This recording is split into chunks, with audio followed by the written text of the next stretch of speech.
जय श्री माता जी। विश्व के सभी साधकों का आज सुबह के ध्यान सत्र में हार्दिक स्वागत है। कुंडलिनी चढ़ाकर बंधन लेते हैं।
तीन महामंत्र, तत्पश्चात श्री गणेश मंत्र।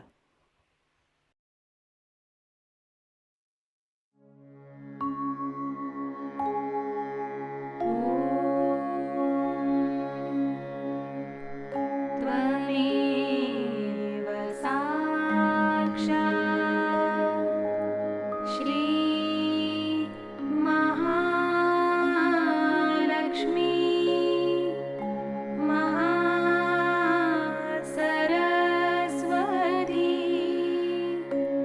महाकाली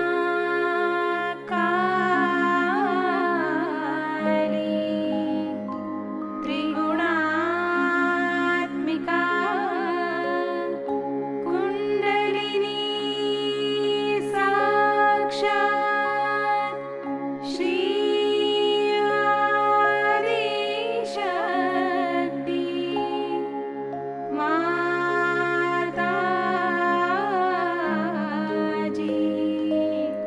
श्री निर्मला देवी नमो नमः।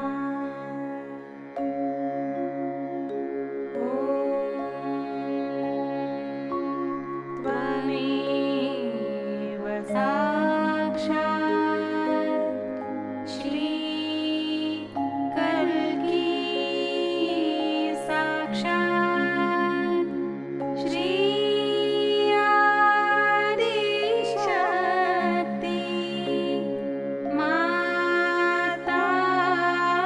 माताजी श्री निर्मला देवी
अपने चित्त को सहस्त्रार पर स्थित करते हैं।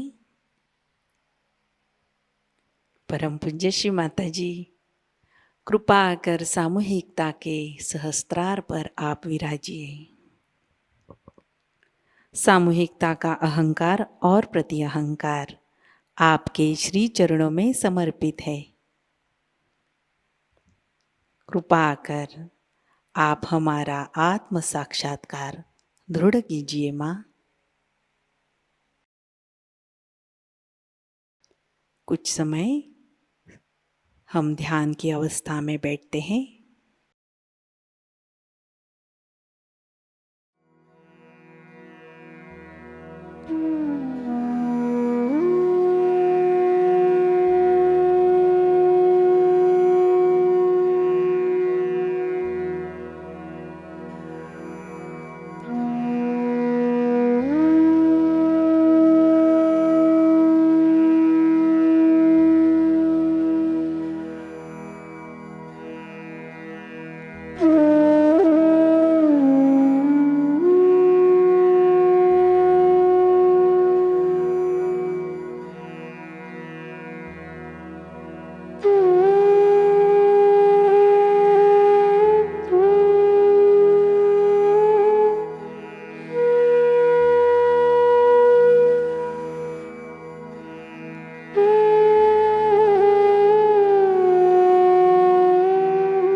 चित्त को सहस्त्रार में स्थित करते हुए हम अमृतवाणी ग्रहण करते हैं। कलकत्ता की आप लोगों की प्रगति देखकर बड़ा आनंद आया और मैं जानती हूँ कि इस शहर में अनेक लोग बड़े गहन साधक हैं। उनको अभी मालूम नहीं है कि ऐसा समय आ गया है जहाँ वो जिसे खोजते हैं उसे पा लें। आप लोगों को उनके तक पहुंचना चाहिए और ऐसे लोगों की खोजबीन रखनी चाहिए जो लोग सत्य को खोज रहे हैं। इसलिए आवश्यक है कि हम अपना विस्तार चारों तरफ करें, लेकिन उसी के साथ हमें अपनी भी शक्ति बढ़ानी चाहिए। अपना भी जीवन परिवर्तित करना चाहिए। अपने जीवन को भी एक अटूट ज्योति जैसे प्रज्वलित करना चाहिए। इसे लोग देख करके पहचानेंगे कि ये कोई विशेष व्यक्ति है। इस व्यक्ति में कोई न कोई विशेष बात है। इतना ही नहीं, किंतु जब आप अपनी शक्ति का उपयोग करेंगे तो लोग यही समझेंगे कि ये लोग सिर्फ बातें नहीं करते हैं, किंतु जो कुछ कहते हैं वो कर भी सकते हैं। इस पर मैं ये कहूँगी कि ध्यान धारणा करना बहुत जरूरी है। कलकत्ता भी एक बड़ा व्यस्त शहर है और इस व्यस्तता में, इस शहर की व्यस्तता में मनुष्य जूझ जाता है। उसको समय कम मिलता है, ये भी बात सत्य है। किंतु ये जो समय हम अपने हाथ में घड़ी की तरह बांधे हैं, ये समय सिर्फ अपने उत्थान के लिए और अपने अंदर के प्रगति के लिए है। हमें अंदर की प्रगति जब प्राप्त करनी है, हमें अगर अंदर से अपने को पूरी तरह से जान लेना है तो आवश्यक है कि हम थोड़ा समय इसके लिए अवश्य रोज दें। जो लोग रोज ध्यान धारणा करते हैं शाम के वक्त और सवेरे थोड़ी देर, उनमें और जो नहीं करते उनमें बहुत अंतर आ जाता है। विशेषकर जो लोग बाह्यतः बहुत कार्य कर रहे हैं, सहयोग के लिए बहुत मेहनत कर रहे हैं और इधर उधर जाते हैं, लोगों से बातचीत करते हैं, लेक्चर देते हैं, समझाते हैं, उनकी जो रूहानी शक्ति है, जो दैवी शक्ति है, वो धीरे धीरे कम होती जाती है। इसलिए और भी आवश्यक है कि ऐसे लोग ध्यान धारणा अवश्य करें। और ध्यान धारणा करने के लिए कोई विशेष कार्यक्रम नहीं होता है। सोने से पहले आप थोड़ी देर ध्यान कर लें और सवेरे नहाने के बाद थोड़ी देर आप ध्यान कर लें, यही काफी है। लेकिन जब ध्यान होता है तो कैसे पहचाना जाएगा कि आपका ध्यान ठीक हुआ? ध्यान करते वक्त आपको निर्विचारिता पहले स्थापित करनी चाहिए। उस वक्त आपको ये नहीं यन्नेति इस तरह से अपने विचारों को वापस कर देना चाहिए। करते करते 2 श्वास लेने से, पहले श्वास लेने से आप देखेंगे कि आप में निर्विचारिता आ जाएगी। अर्थात फोटो वगैरह सामने रखना चाहिए और उसके सामने दीप जला के पैर पानी में रख के बैठना चाहिए। जिस वक्त निर्विचारिता आ जाए और दोनों हाथ में चैतन्य बहना शुरू हो तो आप पैर पोंछ करके और फिर जमीन पर ध्यान में बैठ जाएं। ध्यान में बैठ करके और उसकी गहनता को आप जानें। फिर विचार आना शुरू हो जाए तो उसे फिर कहना कि ये नहीं, या क्षमा क्षमा क्षमा शब्द बहुत जरूरी है। उस शब्द से भी आपके विचार की प्रगति हो सकती है, क्योंकि जब तक शांति नहीं रही तो आपकी अंदरूनी प्रगति किस प्रकार हो सकती है? जबकि समझ लीजिए भूजाल आ रहा हो, भूजाल में किसी वृक्ष की प्रगति नहीं हो सकती।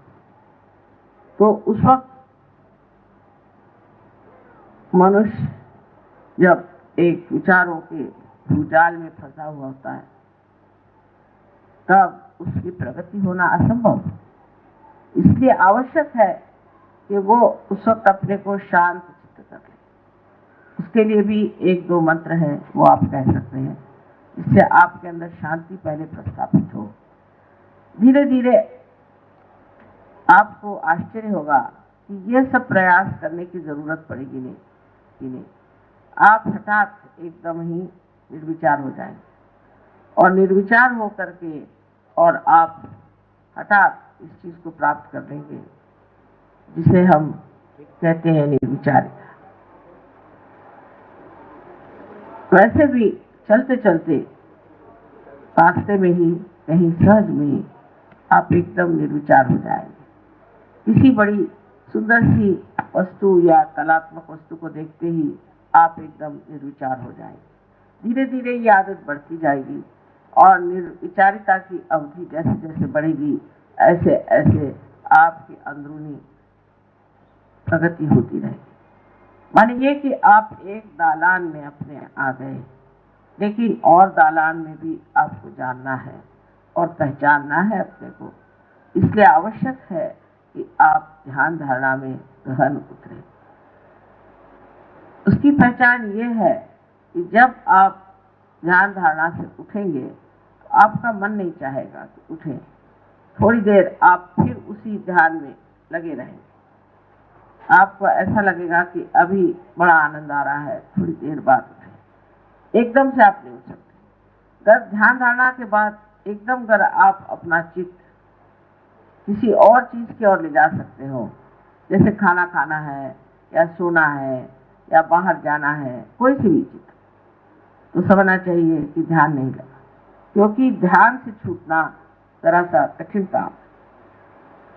इस तरह से धीरे धीरे आपकी अंदर प्रवृत्ति होती रहेगी और जब आप बाह्य में कार्य करेंगे तो आपको बड़ा आश्चर्य होगा कि आपकी शक्ति क्षीण नहीं होती, उल्टे बढ़ती जाती है।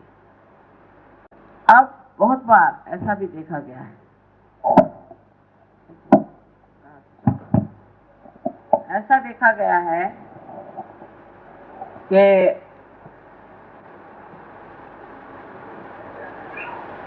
लोग फौरन उसी वक्त पार होने के बाद ही दूसरों को जागृति देना शुरू और फिर उनमें कैचेस आ जाते हैं। असल में कैचेस होते नहीं हैं, जैसे कि किसी बैरोमीटर में या किसी यंत्र में आप जान सकते हैं कि यहाँ धुआं निकल रहा है, कि यहाँ प्रकाश हो रहा है, उसी प्रकार आप भी अपने अंदर सब कुछ जान सकते हैं। किंतु अगर आप उससे अगर पीड़ित हो या उसमें तकलीफ हो जाए तो बेहतर है कि आप कुछ दिन के लिए अपनी प्रगति साध्य करें और एक तरह का निर्वाज्य स्वभाव आ जाना चाहिए, माने डिटैचमेंट आना चाहिए। फिर आपको पकड़ नहीं आती। आप कितने भी लोगों पे हाथ चलाएं, कितनों को भी जागृति दी, कुछ भी कार्य करें, कितनी भी बीमारियां ठीक करें, आपके अंदर उसका कोई असर नहीं आए। पर यह दशा आए बगैर ही अगर आप लोगों पर हाथ लगाने लगे तो बड़ी मुश्किल हो जाएगी। दूसरी बात यह है कि आप लोग पार हो गए और आपकी एक स्थिति आ गई, आप बहुत ऊंची स्थिति में आ गए, बड़ी कठिनाई से ये बात होती है। तो आपको ऐसे लोग मिलेंगे जो अभी अभी सहयोग में आए हैं। वो समझ लेना चाहिए कि अभी आए हैं और उन पर कोई भी आक्रामक बात नहीं करनी चाहिए। अपने प्रेम से, बड़े जतन से संभाल करके, हो सके तो कुछ खिलाने पिलाने की भी व्यवस्था करिए, जिससे वो लोग आपको इतना भयंकर न समझे, क्योंकि साधु संत लोग को हाथ में डंडा ही लेके बैठते हैं। उस प्रकार नहीं होना चाहिए। होना चाहिए इस तरह से कि वो अपने को ये सोचें कि हम ऐसी स्थिति में आ गए जहाँ सब हमारे बिल्कुल भाई बहन आप इष्ट हैं और उससे ही उन लोग जम सकते हैं।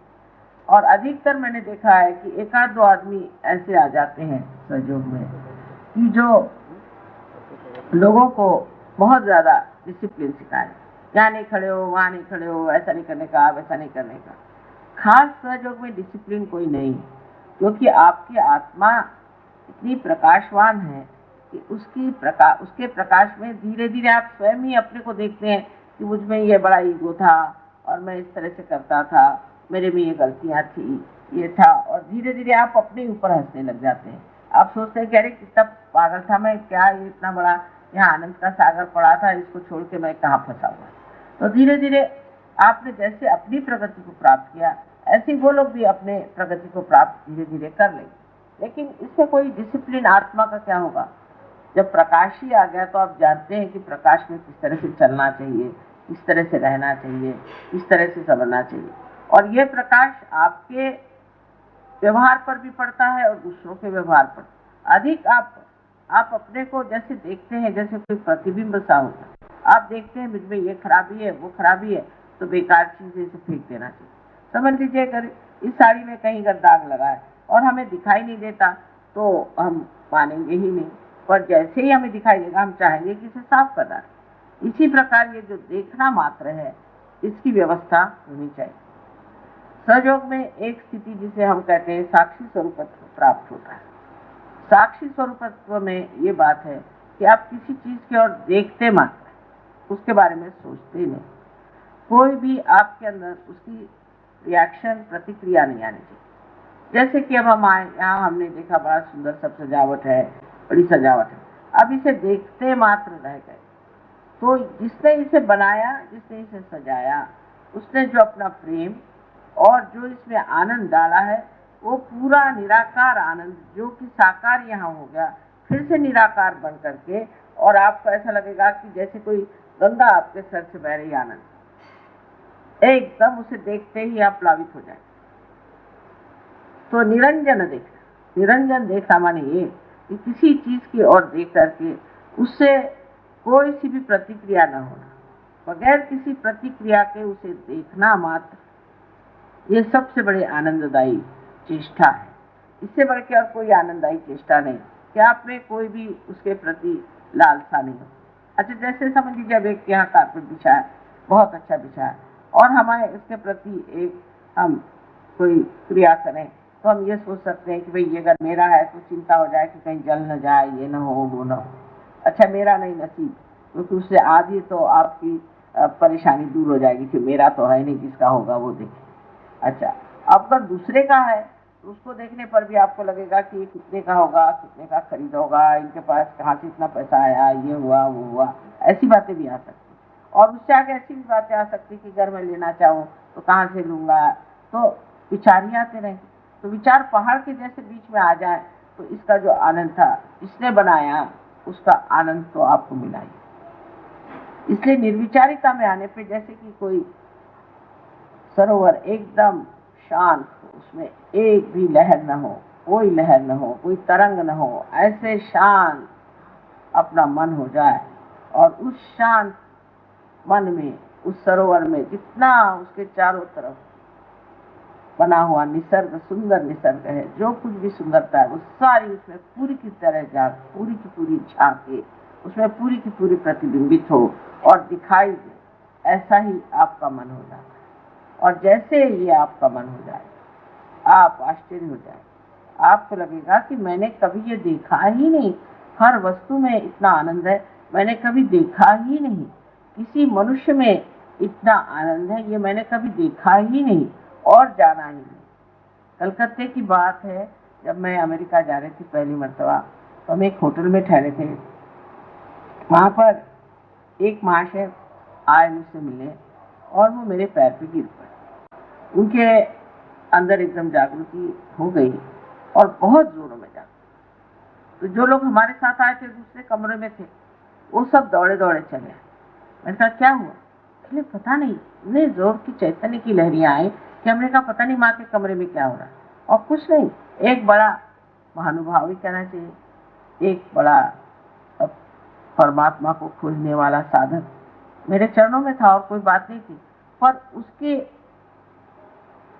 जो कुछ भी क्रिया हुई अंदर, जो कुछ भी उसके साथ घटित हुआ, वो इन सब को एकदम हलचल सी लगी। इतने चैतन्य की लहरियां क्यों आई, जैसे कोई पूजा हो रही।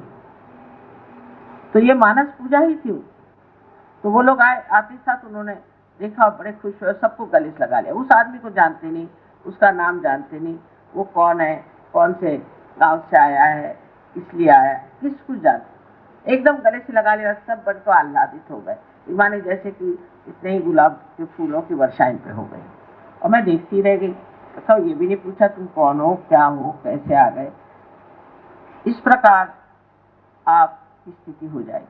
कि आप जब दूसरे सहयोगियों से मिलेंगे तो आपको बड़ा एक ऐसा अनुभव होगा जैसा कि कोई मैं मुझसे ही मिल रहा हूं। इस पर एक नामदेव की बात बताऊंगी आपको। नामदेव एक कवि थे और एक बड़े भारी साधक, और कहना चाहिए कि आत्म साक्षात्कार में बहुत ऊंचे उठे हुए एक संत थे। उन्होंने, वो एक दर्जी थे और एक दूसरे संत थे, उनका नाम था गोरा कुमार, जो कि कुमार का काम करते। तो ये एक दर्जी थे, वे कुमार थे। तो ये मिलने गए कुम्हार को। तो कुम्हार साहब मिट्टी अपनी लेकर के उसको पैर से रौंद रहे थे कि उनको कुछ तैयार करना होगा, कोई सामान, उसकी मेहनत हो रही थी। उसके सामने जाते ही एकदम हठात ऐसे खड़े हो गए और देखने लगे।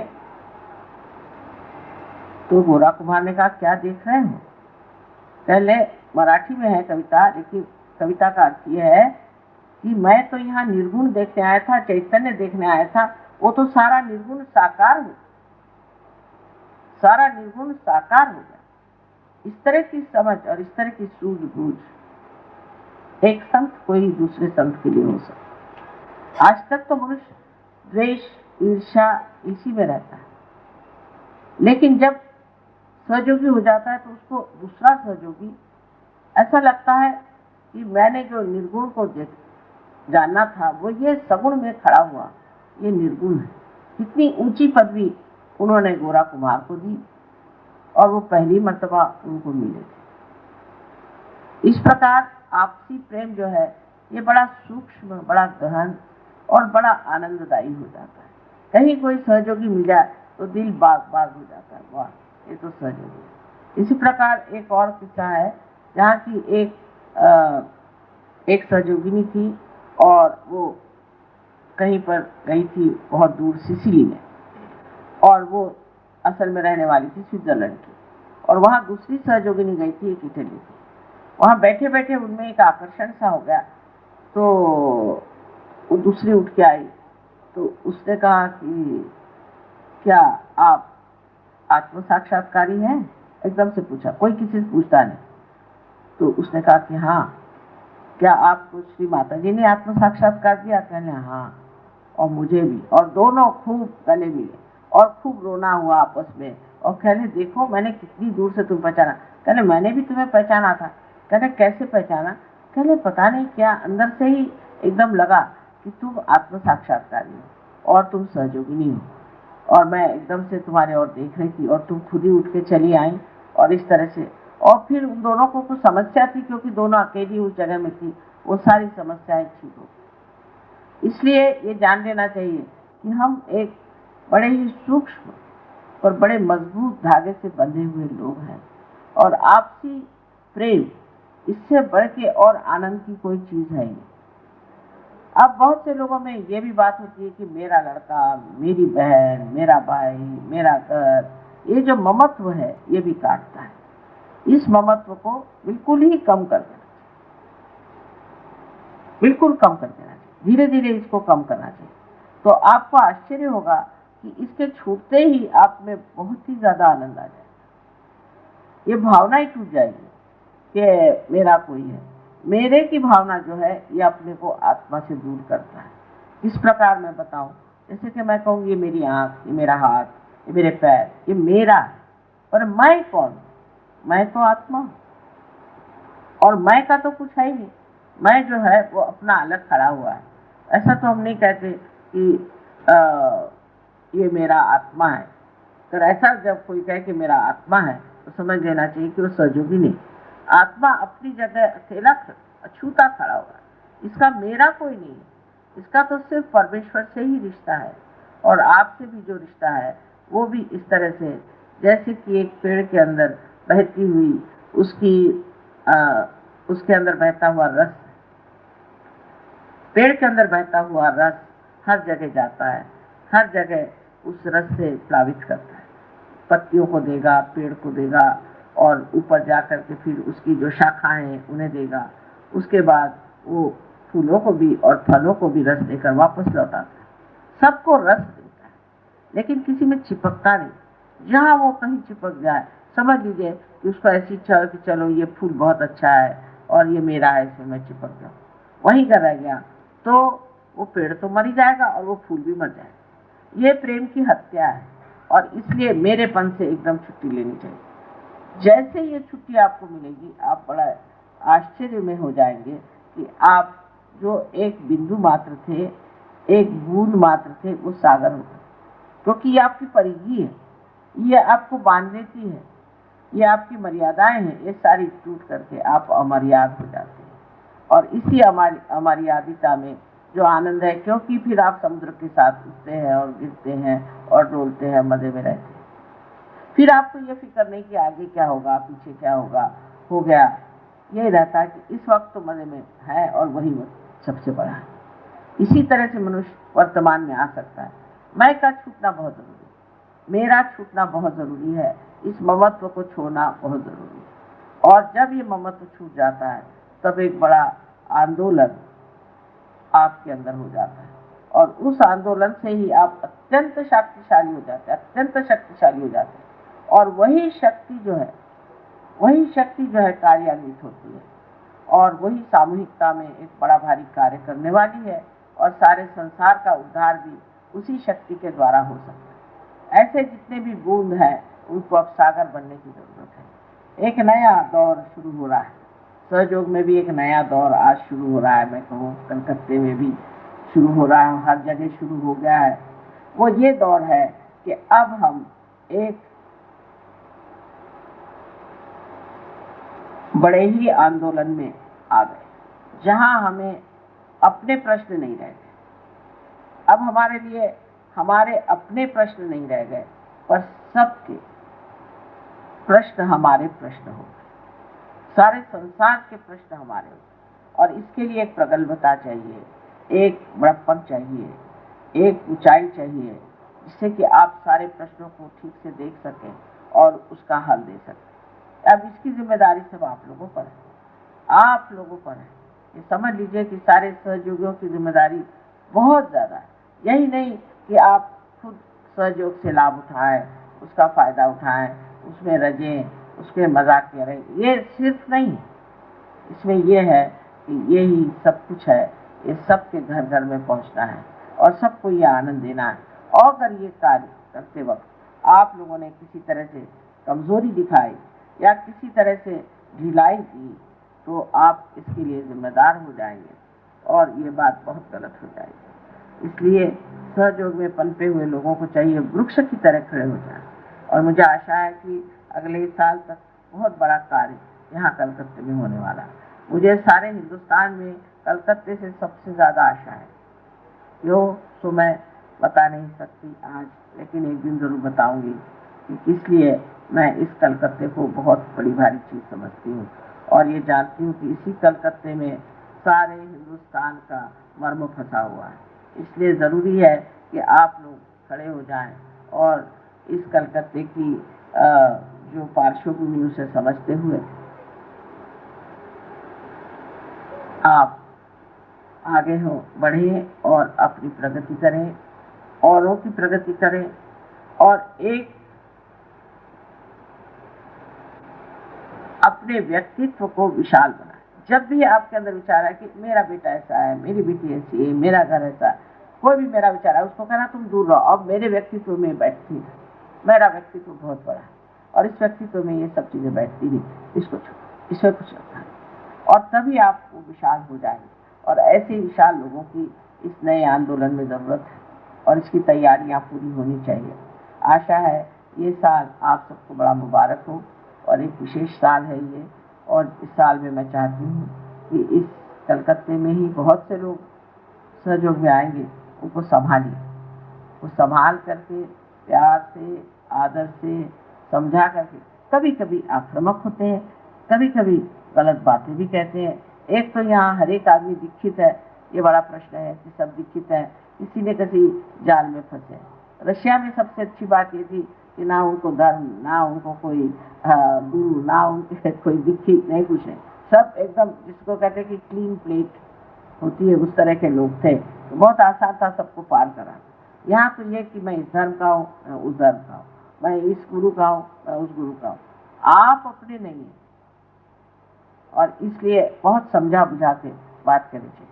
फिर यहाँ और भी बीमारियां बहुत सारी, दर्शन, गुरु के दर्शन करने जाना। गुरु दर्शन की बात तो मेरे समझ में नहीं आती है। गुरु का काम दर्शन देना नहीं, उसके लिए तो अवतरण वगैरह है, अपनी मंदिरों में जाके दर्शन करें। गुरु का काम है बोध करना, लोगों में जागृति करना। जब तक वो कोई ज्ञान ही नहीं देते तो वो गुरु कैसे बने? गुरु का मतलब है ज्ञान देने वाले। जो ज्ञान नहीं देते, ऐसे कि दर्शन, उसने मुझे दीक्षित कर दिया, उसने मुझे दीक्षित कर दिया। यहाँ तो सभी दीक्षित लोग हैं और कोई ज्ञान नहीं दिया। ज्ञान माने आपके नसों में आप जाने कि ये चैतन्य क्या है। ये जब तक नहीं दिया तब तक उस चीज में फंस जाना भी एक तरह से अपने को नष्ट करना। आप लोग सब बहुत बड़े साधक थे और आपने प्राप्त कर दिया, और इसी प्रकार अनेक लोगों को भी आप इसका वरदान दें और उनको सुखी करें। हमारे अंदर जो कुछ भी त्रुटियां हैं वो हमारी अपनी है, वैयक्तिक भी है, व्यष्टि में भी, समष्टि में भी है, सामूहिक में भी सबकी कुछ कमियां हैं।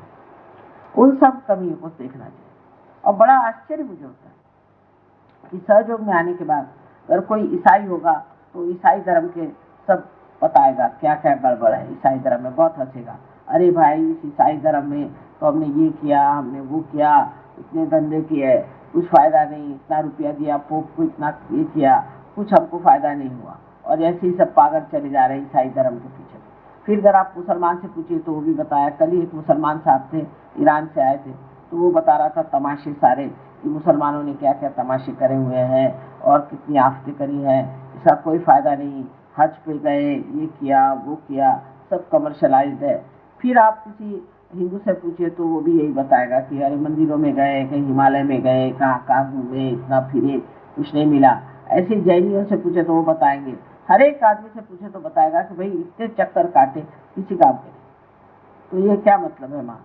तो ये है कि ये मनुष्य ने बनाए हुए धर्म है। जो बड़े बड़े हो गए लोग जिन्होंने ये धर्म बनाए थे वो नहीं रहे। अब आप लोगों को जो धर्म बनाना है वो असलियत का धर्म है, उसमें नकलियत बिल्कुल नहीं होनी चाहिए। कोई नहीं, मनुष्य ने अगर धर्म बना लिया तो गलत होना ही हुआ, क्योंकि मनुष्य को अभी परमात्मा का संबंध ही नहीं हुआ। तो उन्होंने इन अच्छे भले धर्मों को ही गलत रास्ते पर डाल दिया। लेकिन अब आप लोगों को जो धर्म बनाना है, जो विश्व धर्म बनाना है, उस धर्म में किसी भी तरह की ऐसी मनुष्य की जो गलतियां होनी आनी चाहिए, क्योंकि ये दैवी है और आप लोग ने आत्म साक्षात्कार प्राप्त किया। तो ईमानदारी के साथ इसको ऐसा बनाना चाहिए कि जो शुद्ध, बिल्कुल शुद्ध धर्म होना चाहिए, और अंदरूनी धर्म हो, बाह्याचार नहीं हो, उसमें कोई ऐसी बातें न हो।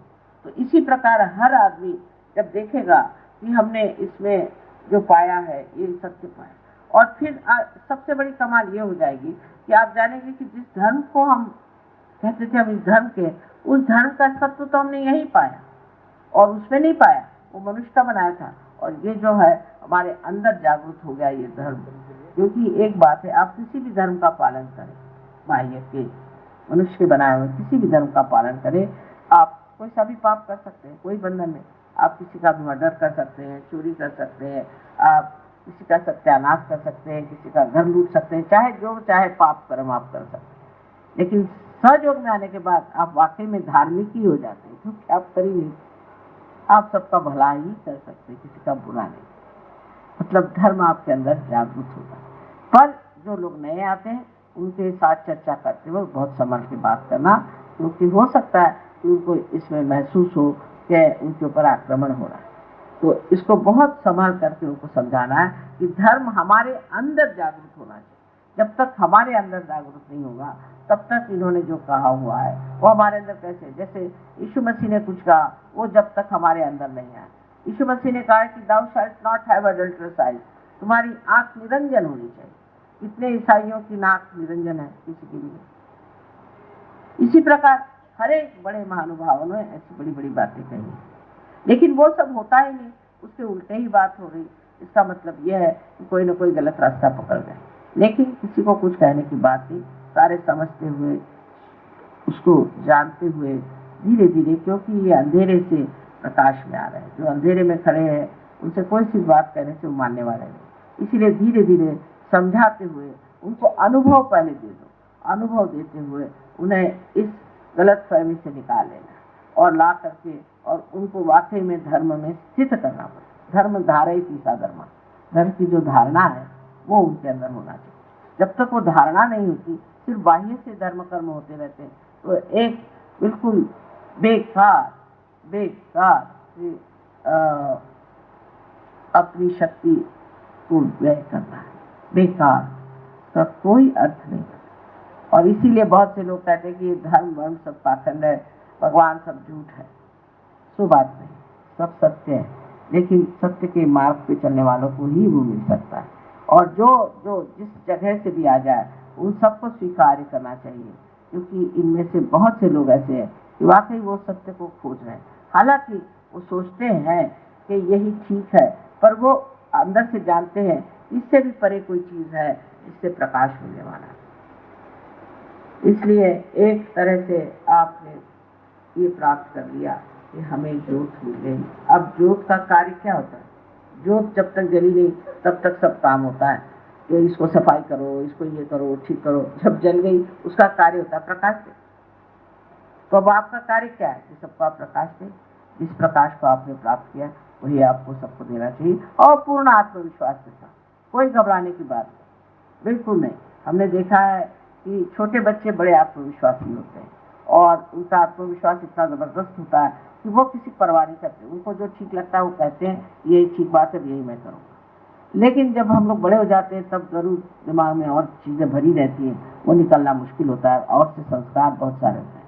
तो सिर्फ ये बात समझ लेनी चाहिए कि हमें एक बहुत सूझबूझ के साथ, समझदारी के साथ, एक प्रगल्भता के साथ, जिसको मैच्योरिटी होनी चाहिए, इससे बड़प्पन लेकर सबके साथ व्यवहार करना चाहिए। बड़प्पन लेकर, ये नहीं होना चाहिए कि हम ये ऐसे सोचें कि हमें इन्हें ठीक करना है, लेकिन एक बड़प्पन के नाते, एक पिता माता की दृष्टि से समझ लीजिए।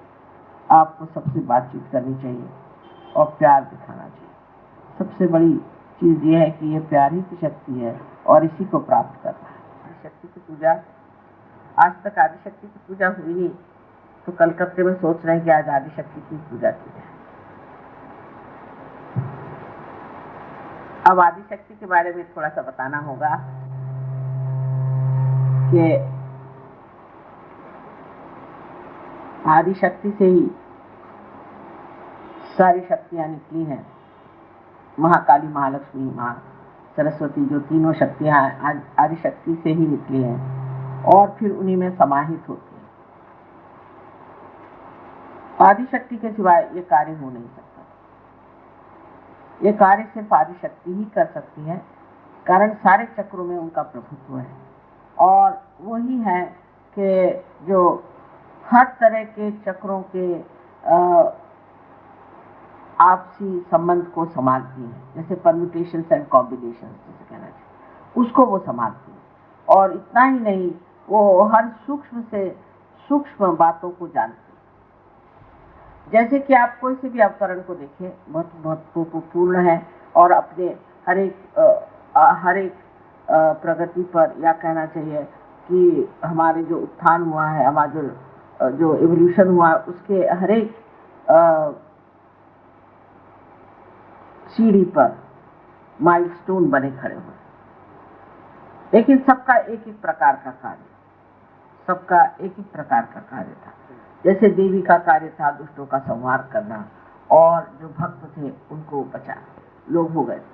इसलिए श्री राम ने लीला रचाई, कि श्री कृष्ण ने लीला रचाई कि ये लीला है, ये सब लीला है, इसमें इतनी गंभीरता की कोई बात ही नहीं, ये लीला है, ये सब लीला। इसीलिए लीलाधर संसार में आए। उन्होंने उन पर जो थी श्री राम ने जो नींव डाली थी, उस पर उन्होंने ये बड़ी सुंदर से एक रचना की कि माधुर्य को लेकर के मनुष्य, मधुरता, उनकी मधुरता से ही उन्होंने सबको जीता था। और दूसरा ये कि वो उनको जो टेढ़ी खीर थी जो खीर थी उसको निकाल नहीं सकते, तो कहते थे कि पूरी टेढ़ी करनी चाहिए। इस प्रकार उन्होंने थोड़ा सा शौर्य कर्म किया, ऐसे कहना चाहिए, या ऐसा कर्म किया कि जिससे हमारी जो भ्रांतियां दूर, विशेष करके कोई सी भी बात सीधे नहीं कही, गोल घुमा करके। और ये कृष्ण कार्य सारा ऐसा ही माना जाता है कि कृष्ण का कार्य जरा सा गोल घुमा करके, थोड़ी सी मिठास डाल करके, और वो किस तरह से अपनी चीज को कह देते। एक बड़ा ही सुंदर सा उनका अवतरण रहा। और उसके बाद में और भी महावीर जी और बुद्ध वगैरह जो है, इनका भी बड़ा गंभीर अवतरण रहा, और बड़े गंभीरता से इन्होंने आत्मदर्शन की बात करी और सम्यक दर्शन की बात करी। जो सहयोग में हम लोग सम्यक ज्ञान की बात करते हैं, वही सम्यक ज्ञान की बात उन्होंने करी। पर सब बड़ी गंभीर चीजें हो गई, और सर्वसाधारण लोग इसकी ओर नहीं आए। जो आए सो बेकार ही गंभीरता के इसमें चले गए। फिर वो और भी उन्होंने जैसे मॉनेस्ट्रीज बनवा ली, बुद्ध की मॉनेस्ट्रीज हैं, ये है वो है, और जो अपना रोज का जीवन है उसको उन्होंने बड़ा ही क्लिष्ट और बड़ा ही कठिन बना दिया। लोगों का ही करना हुआ, ऐसे तो कोई न बुद्ध ने कहा था न महावीर जी ने कहा, लेकिन इन लोगों ने इस तरह से इसको क्लिष्ट बना दिया। और वो क्लिष्ट बना करके जो करना था वो न करके, उन्होंने तो सबने मनन ही करने को कहा था, लेकिन फिर इन्होंने बस स्तूप बनाने शुरू किए, इन्होंने मंदिर बनाने शुरू कर दिए। इस तरह से ये चीजें सब बदलती। अब मानव जाति में जब तक आत्म साक्षात्कार नहीं होता, तब तक उसका ज्यादा देर तक सीधा चलना नहीं होता। ईसा मसीह के बाद भी नास्तिक्स लोग आए, जिन्होंने जो आप ही जैसे समझना चाहिए जिन्होंने प्राप्त किया था। लेकिन उसके बाद जो लोग आए वो सब सर्वसाधारण लोग आए, तो उन्होंने फिर ये पॉल के कहने से जो कुछ भी धर्म की रचना करी, उसकी वजह से सारी गड़बड़ियाँ। इस प्रकार हर एक धर्म में इस तरह से गड़बड़ियाँ होती गई, और इसलिए आप देखते हैं कि धर्म जो है बड़ा कठिन और बहुत ही अगम सा बन गया। और लोग सोचने लगे कि इससे अच्छा ये है कि बस आप भजन गाओ या कुछ गाना करो, मंदिर में जाके दर्शन करो, यही सब कुछ है, इससे आगे कुछ होने वाला नहीं। और यहाँ तक कि आजकल के आधुनिक काल के बहुत से लोगों ने भी कुंडलिनी के बारे में गलत सलत लिख दिया। अब प्रश्न ये था कि मनुष्य को इस तरह से ये बताया जाए कि परमात्मा है और सत्य है, वो आत्मा स्वरूप है। इसलिए फिर आदिशक्ति का अवतरण जरूरी है। आदिशक्ति ही ये कार्य कर सकती है, क्योंकि वो सारे चक्रों को जानती है, सारे चक्रों का कार्य जानती है, और वो मानव जाति में आकर मानव जाति जैसे ही बन करके उसको मानवीय अवतरण लेना, इससे वो समझे कि इनके अंदर क्या क्या दोष है, और फिर वो दोष निकालने के लिए क्या करना चाहिए। कुंडलिनी का जागरण इन दोषों के रहते हुए भी कैसे हो जाए, कैसे ब्रह्म नाड़ी में से ही कुंडलिनी को जागृत कर दी जाए, जिससे मनुष्य इसको प्राप्त कर ले। पहले इसको थोड़े से अंधुक से थोड़े प्रकाश में देखे, देखते देखते स्वयं ही समझ जाए, फिर उसको अपने ही और दृष्टि करके देख करके वो उसको ये शक्ति आ जाए कि वो उसे ठीक करे। ये कार्य ऐसा था कि इसमें सभी देवी देवताओं का, सभी अवतरणों का और सभी महान पुरुषों का, सबका ही आना जरूरी था। उसी शरीर में धारणा कर करके और संसार में अवतरण आना जरूरी, और इसीलिए अवतरण हुआ है कि सारे संसार का उत्थान होना है। जिस परमात्मा ने ये सृष्टि बनाई है, इसने ये सारा संसार रचा है, वो कभी नहीं चाहेंगे कि ये संसार मनुष्य के हाथों बर्बाद हो, और इसलिए ये कार्य अत्यंत विशाल है। इसमें ये नहीं कि हम कहें कि अच्छा चलो सुदर्शन चक्र लेके सबकी गर्दनें काटते फिरो, या ये नहीं हो सकता कि आप क्रॉस पे चढ़ जाए, या ये नहीं हो सकता कि हम मनन पे बातें करके चले जाएं।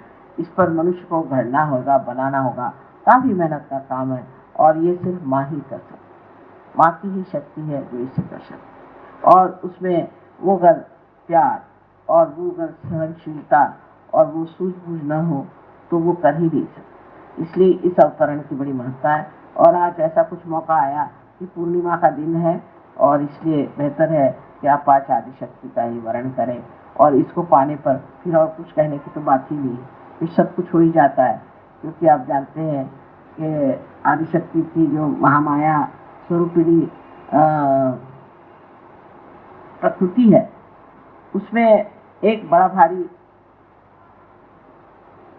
कारण कि अगर वो महामाया न हो तो आप उसको कभी जान ही नहीं सकते। वास्तविक में ऐसा है कि जब तक महामाया स्वरूप है तभी तक आप मेरे नज़दीक आ सकते हैं, नहीं तो आ नहीं सकते। आप उससे भाग कर हो जाए। आप सोचेंगे कि ये तो शक्ति, इसके पास कैसे जाए, इनके पैर कैसे छुए, इनसे बात कैसे करें। तो ये महामाया स्वरूप लेने से ही ये चीज़ बहुत सौम्य हो गई है, और इस सौम्यता के कारण ही आज हम लोग सब एक हो गए हैं।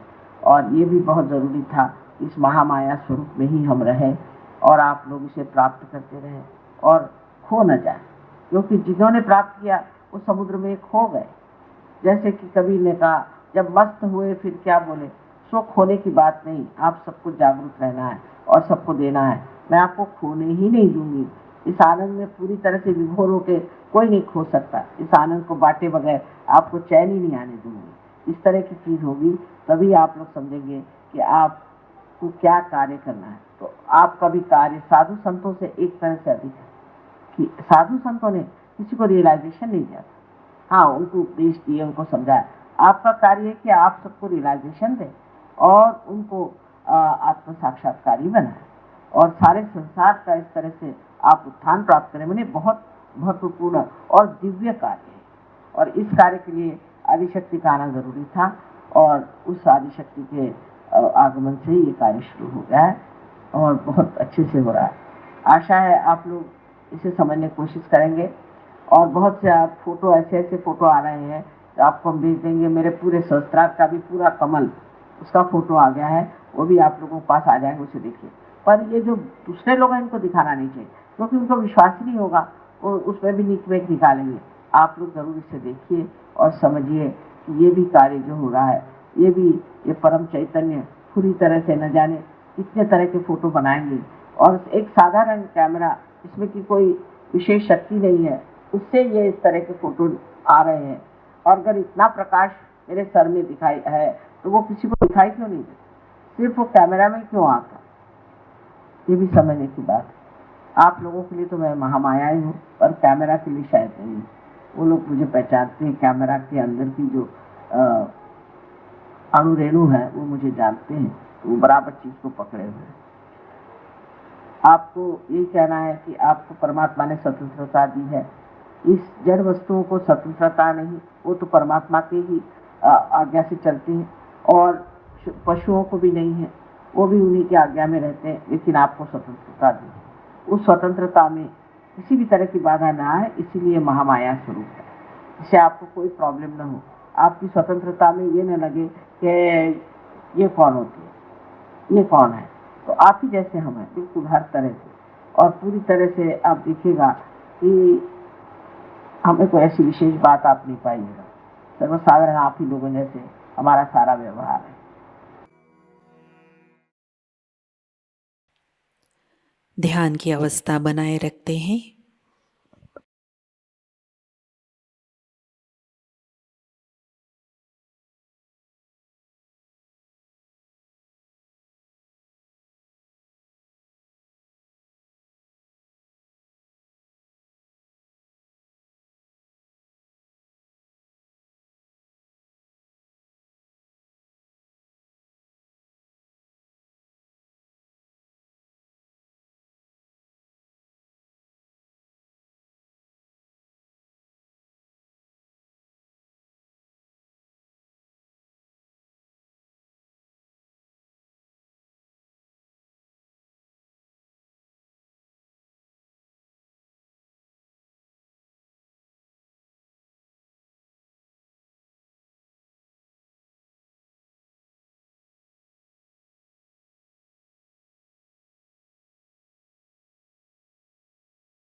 जय श्री माता जी। श्री माता जी के श्री चरणों में हम प्रार्थना अर्पित करते हैं। परम पूज्य श्री माता जी, आज का ध्यान आपके श्री चरणों में समर्पित है। आज की अमृतवाणी में आपने जो ज्ञान हमें प्रदान किया, सामूहिकता आपकी ऋणी है। परम पूज्य श्री माता जी, कृपा कर हमें ध्यान की गहनता, गहराई प्रदान कीजिए, जिससे हम सहज धर्म की गरिमा में रहे, ऊंचाई में रहे। श्री माता जी, हमें गतिशील, कृतिशील, सतर्क और स्वयं अनुशासित सहयोगी बनाइए, जिससे हम सहयोग फैलाने के प्रति हमारा उत्तरदायित्व निभा सके। कृपा कर हमें आध्यात्मिक प्रगति की ओर अग्रसर कीजिए। श्री माता जी, हमें भौतिकता के भ्रम से, कुसंस्कारों से दूर रखिए। हमारे अंदर निर्लिप्त साक्षी भाव प्रस्थापित कीजिए। श्री माता जी, इस ध्यान सत्र में अगर हमसे कोई गलती हुई हो, कृपा कर हमें क्षमा कर दीजिए। हमारी प्रार्थनाओं का स्वीकार कीजिए और हमें आशीर्वादित कीजिए। आपके श्री चरणों पर कोटि कोटि प्रणाम, अनंत कोटि प्रणाम। जय श्री माता जी। कुंडलिनी चढ़ाकर बंधन लेते हैं।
आज सभी का दिन मंगलमयी हो।